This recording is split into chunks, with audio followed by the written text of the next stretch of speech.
MBBS in abroad. Apollo MedSkill 6 years of MBBS program will be completed in 35 lakhs only.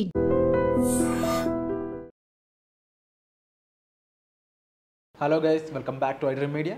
ఈరోజు మనతో ఉన్నారు high court advocate అయిన పృథ్వీ గారు. ఇక ఈరోజు మనం డిస్కస్ చేయబోయే విషయం ఏంటి అంటే, ఇరాన్ ఇజ్రాయెల్ వార్లోకి అమెరికా అయితే ఎంటర్ అయింది. ట్రంప్ ఎంటర్ అయిన తర్వాత ఇప్పుడు లేటెస్ట్గా రష్యా కూడా ఎంటర్ అయిందని తెలుస్తూ ఉంది. దానికి సంబంధించి కొన్ని స్టేట్మెంట్స్ బయటకు వచ్చాయి. అయితే ఈ దౌత్యపరమైన విషయాలన్నీ కూడా ఇండియాపై ఎలాంటి ఇంపాక్ట్ చూపిస్తాయి? మనకైతే ఇజ్రాయెల్తోనూ ఇరాన్తోనూ కూడా మంచి సంబంధాలు ఉన్నాయి, కానీ దీనివల్ల మనకేమైనా ఇబ్బంది అయ్యే సిచ్యువేషన్స్ ఉన్నాయా? ఓవరాల్గా ఈ విషయాలన్నీ కూడా ఈరోజు తెలుసుకుందాం. నమస్కారం సార్. నమస్తే. ట్రంప్ అనే పర్సను తను శాంతి దూత అని చెప్పేసి ప్రపంచం అంతా వినిపించాలి అనే ఉద్దేశంలో ఉన్నట్టు అనిపిస్తూ ఉంటుంది.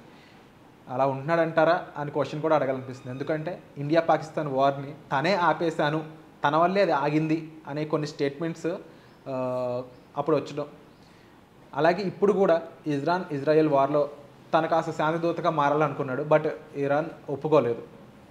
కానీ ఇరాన్ ఒప్పుకోకపోవడం, ఇరాన్పై తను మిసైల్స్ అలాగే కొన్ని బాంబు దాడులు చేయించడం అనేది క్లియర్గా న్యూస్లో చూస్తూనే ఉన్నాం, ఇంటర్నేషనల్ న్యూస్లో. దానికి ఇరాన్ కూడా తగ్గ సమాధానం చెప్తానని చెప్పేసి అయితే స్టేట్మెంట్స్ బయట రిలీజ్ చేసింది. అసలు ఇలాంటి వార్ ఒకటి పెద్దదయ్యి నెక్స్ట్ వరల్డ్ వార్ 3కి కారణమయ్యే ఛాన్సెస్ ఎక్కడైనా కనిపిస్తున్నాయా? విరాట్ భౌగోళికంగా చూసుకున్నా సరే 7 కాంటినెంట్స్ ఏదైతే ఉందో, business of their own continents, Asia continent కానీ Europe continent, of course Europe and Asia are ఒకటే ల్యాండ్ ఉంటుంది. మిగతా ఆఫ్రికన్ కాంటినెంట్ కానీ అమెరికన్ కాంటినెంట్స్ కానీ, ఈ కాంటినెంట్స్లో ఇంటర్ఫియరెన్సు అయ్యే విధంగా ఎప్పుడు కూడా ప్రణాళిక మారిపోతూ ఉంటాయి. Today enemy is tomorrow friend అవుతాడు. ఈ కాంటినెంటల్ డిప్లొమసీస్ కానీ అండ్ యుఎన్ సెక్యూరిటీ కౌన్సిల్ డిప్లొమసీస్ కానీ చాలా డిఫరెంట్గా ఉంటాయి.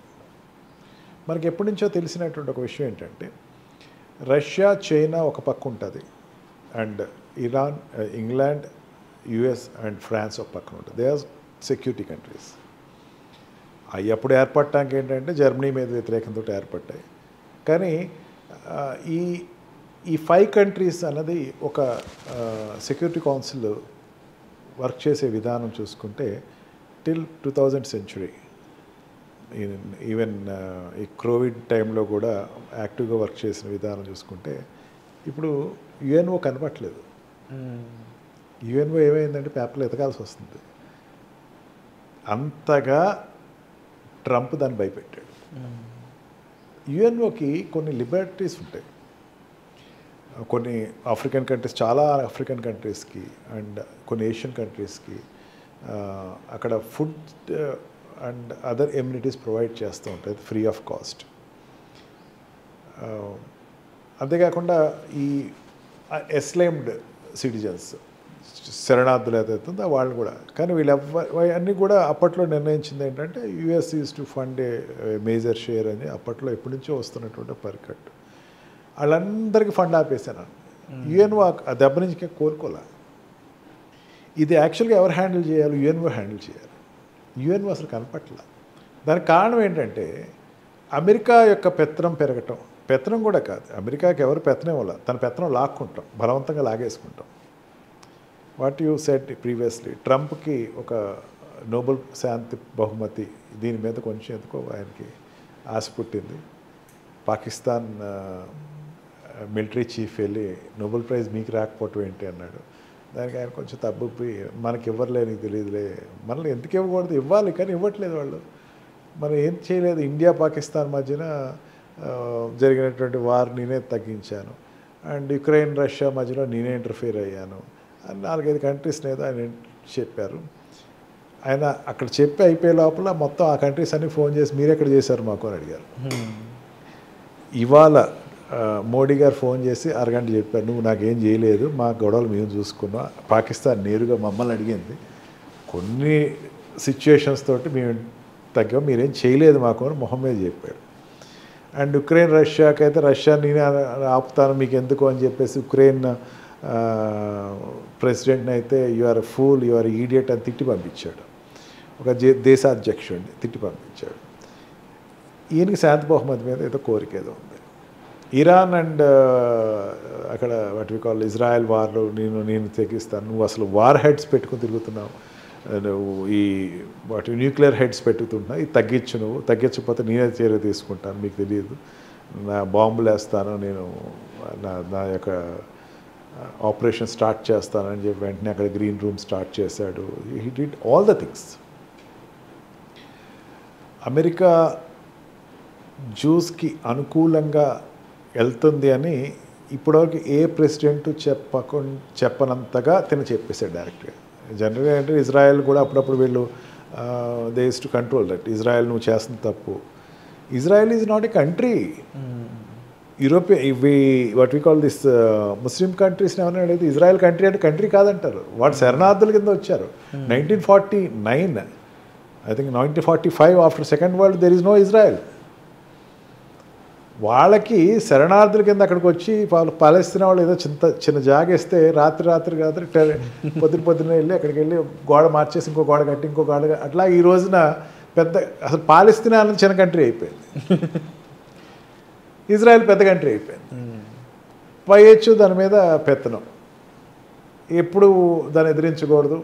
ఇక్కడ వార్ ఎందుకు వస్తుంది అంటే a war between juice and Muslims. ఎందుకంటే జ్యూస్ని మళ్ళీ క్రిస్టియన్స్ ఒప్పుకుంటారంటే వాళ్ళు ఒప్పుకోరు, రోమన్ క్యాథలిక్స్ మళ్ళీ జ్యూస్ని ఒప్పుకోరు. కానీ జ్యూస్ ఆర్ ద కొంచెం ఎలైటెడ్ పీపుల్ అని. వీళ్ళకి జ్యూస్ అంటే హిట్లర్ పడేది కాదు, అందుకని వాళ్ళందరినీ జ్యూస్ ఎక్కడైనా మొత్తం ఛాంబర్స్లో పెట్టేసేయండి అన్నాడు. He's a Christian. ఆ కాన్ఫ్లిక్ట్స్ అయిపోయినాయి. That is history. నవ్ ఏమైపోయిందంటే ఇప్పుడున్న ఈ సిచ్యువేషన్లో ఈ వార్ ఆగే ఛాన్స్ ఉందా లేదంటారా? That what I'm telling. ఇక్కడ ఏమైపోయిందంటే Christian countries and Muslim countries war కింద ఈ రోజున హెడెడ్ అయిపోయింది. పాకిస్తాన్ అదే చెప్తున్నాను. సో ఇది ఎలా ఉందంటే వాళ్ళకి ఓపికన్నంతసేపు కొట్టుకుంటారు, మళ్ళీ ఓపిక కామ్ అవుతారు, మళ్ళీ ఇంట్రెస్ట్ వచ్చిన మళ్ళీ కొట్టుకుంటారు. ఇంట్రెస్ట్ అని కాదు, దిస్ ఇజ్రాయెల్కి వ్యతిరేకంగా మొన్నటివరకు ఈజిప్ట్ వర్క్ చేస్తుంది. ఈజిప్ట్ మీద కొన్ని మిసైల్స్ పంపించారు, ఈజిప్ట్ కాస్త తగ్గింది. ఇరాన్ తగ్గట్లేదు ఇరాన్ మీద. ఏంటి ఇజ్రాయెల్ అనేది అంటే చిన్నపిల్లల తత్వం అనుకోవచ్చు. వెళ్ళి సంఖ్య ఎక్కువ వచ్చి ఉంటాడు, అదిగో వాడు కొడుతున్నాడు, వాడిని కొట్టు, ఇగో మా వాడిని ఎందుకు కొడుతున్నావు, ముందు దింపు ఈడు కొట్టాడు చెప్పడు. ఎందుకంటే గత 30 ఏళ్ళుగా ఈ వార్ ఎక్కువగా వస్తుంది, వింటున్నాము, చూస్తున్నాము. మళ్ళీ ఎంతో కొంతకాలం బ్రేక్ ఇస్తున్నారు, మళ్ళీ వినిపిస్తూ ఉంది. ఇండియా పాకిస్తాన్ వార్ అనేది సేమ్ కైండ్ ఆఫ్ వార్ అయినప్పటికీ కూడా ప్రస్తుతం ఇండియా అనేది ఒక మేజర్ పొజిషన్లో ఉంది. బట్ ఇరాన్ ఇజ్రాయెల్ సిచ్యువేషన్ అలాగే ఉందా? ఏదైనా డామినేట్ చేస్తుంది ఏ కంట్రీ అయినా, రెండు ఈక్వల్ ఫోర్సెస్ కింద చెప్పచ్చు. ఇండియా వాటి పాకిస్తాన్ వార్ ఏదైతే ఉందో దాంతో అసలు ఇజ్రాయెల్ వార్ కంపేర్ చేయక్కల. కారణం ఏంటంటే జమ్మూ అండ్ కాశ్మీర్ ఎక్కడిది, దానికి ఒక హిస్టరీ ఉంది. ఆ రాజు వచ్చి మనకు కలిపాడు, ఈ లోపల వాళ్ళు పిఓకి ఆక్యుపై చేశారు అని చెప్పేసి మనం చెప్పచ్చు, క్లియర్గా చెప్పచ్చు. వాట్ హ్యాపెన్ దిస్ ఇజ్రాయెల్ కంట్రీయే లేదు అంటే ఎగ్జిస్టెన్స్ ఆఫ్ పవర్. వాళ్ళకి పవర్ ఉంది, ఎగ్జిస్ట్ అవుతుంది. అమెరికా ఈ రోజున మిసైల్స్ వేసింది, ఒమాన్లో ఉండేటువంటి అమెరికా స్థావరాలు కొట్టుపడేశాడు. ఒక్కసారి ఆగింది, సీజ్ ఫైర్ ఒప్పుకోండి అంది. ఇప్పుడు సీజ్ ఫైర్ మాట అట్లా. ఇప్పుడు ప్రస్తుతం టుడే సిచ్యువేషన్ సీజ్ ఫైర్ గురించి మాటలు జరుగుతున్నాయి. డిప్లొమాటిక్ రిలేషన్స్ చాలా డిఫరెంట్గా ఉంటాయి Virat. Diplomatic relations India stand first నుంచి ఏంటంటే please don't go for war, please go for diplomatic relationship. War అనేది నష్టం కలిగిస్తే తప్ప దానివల్ల వచ్చే మనం ఎప్పుడు వార్కి ఎప్పుడు సపోర్ట్ చేయలేదు, ఏ కంట్రీకి వార్కి. ఈవెన్ యూరోపియన్ కౌన్సిల్ కూడా మనల్ని అడిగింది, మన జయశంకర్ గారిని అడిగింది, why are not supporting what we call Russian వార్కి మీరు ఎందుకు సపోర్ట్, యుక్రెయిన్కి సపోర్ట్ ఎందుకు చేయట్లేదు? That is their headache, not my headache. How can I support? Non aligned కంట్రీలో ఉన్నాం మనం సపోర్ట్ చేసి కానీ ఏం చెప్పము, సెటిల్ చేసుకోండి, మాట్లాడుకోండి అని పెద్దరికంగా చెప్తారు. ఇది పెద్దరికం. అంతేగాని బాంబు చేతిలో పట్టుకున్నా సెటిల్ అవుతావు లేదా అని ఎప్పుడు ఇండియా చెప్పదు. దీనివల్ల ఏమవుతుందంటే మనకి ఇరాన్ తోటి మంచి రిలేషన్షిప్ ఉంది, ఇజ్రాయెల్ తోటి మంచి రిలేషన్షిప్ ఉంది. Israel is supporting in our war equipments and technical support, Iran is supporting with oil. ఈ రెండు వదులుకోలేము మనం. సో ఓవరాల్గా ఇండియా సంబంధించి ఇంకా ఎలాంటి ఎఫెక్ట్స్ ఉంటాయి, లేకపోతే ఇండియా కూడా ఏమైనా మేజర్ రోల్ ప్లే చేసే ఛాన్స్ ఉందా? అండ్ ఇప్పుడు వరకు ఉన్న సీజ్ ఫైర్ అప్డేట్ అయితే విన్నారు కదా, ఈ విషయాన్ని కూడా వచ్చే ఎపిసోడ్ క్లియర్గా తెలుసుకుందాం. సో అప్డేట్స్ కోసం అయితే స్టే ట్యూన్. అండ్ ఈ ఎపిసోడ్పై మీ అభిప్రాయాన్ని కామెంట్ సెక్షన్లో మెన్షన్ చేయండి. Thank you so much. Thank you. నిజంగా ప్రస్తుతం ఉన్నటువంటి సమాజం దేనికి ప్రయారిటీ ఇస్తుంది? ఆర్థిక సంబంధాల చుట్టూ మాత్రమే తిరుగుతోంది. మళ్ళీ ఎన్నికలంగానే చాలా విరక్తి కలుగుతున్నాం. మంచి అనిపిస్తుంది కదా, లేడీస్ కూడా ఛాలెంజింగ్ జాబ్స్ చేసినప్పుడు చాలా బాగుంటది. ట్రాఫిక్ అసిస్టెంట్స్ గా నియమించిన ట్రాన్స్జెండర్స్ అందరితో సాల్యూట్ చేయించుకుంటున్నారు. ఫుడ్ డెలివరీ ఇవ్వటానికి వెళ్ళినటువంటి డెలివరీ బాయ్ అనిల్ పై కళ్ళ ముందు